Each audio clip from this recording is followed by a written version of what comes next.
कौमी वतन पार्टी के पीके 10 के चेयरमैन डॉक्टर जावेद इकबाल खान के निजी दौराए कराची के मौके पर कौमी वतन पार्टी सूबा सिंध कराची के ओहदेदारान की जानिब से उनके एजाज में एक इशाइये का एहतमाम किया गया।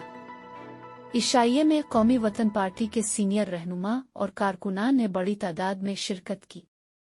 इस मौके पर कौमी वतन पार्टी के सरदार अहमद नवाज खान, उमर फारूक शेरपाओ, अहमद खान काका खेल खान भाई, मोहम्मद अली कोहिस्तानी, अयाज खान शेरपाओ समेत दीगर ओहदेदारान और कारकुनान मौजूद थे। इशाइये के दौरान पार्टी की मजमूई सियासी सूरत-ए-हाल, सूबा सिंध बिलखुसूस कराची में तंजीम साजी, यूनियन कौंसिल हल्का जाती, जिलाई और सूबाई काबीना की तकमील और उन्हें फ़ाल बनाने के लिए आइंदा की हिकमत अमली पर तफसीली मुशावरत की गई। शुरका ने इस अज़्म का इजहार किया कि कौमी वतन पार्टी को सूबा सिंध खास तौर पर कराची में एक मजबूत, मुनज़्ज़म और अवामी सियासी कुव्वत के तौर पर उभारा जाएगा।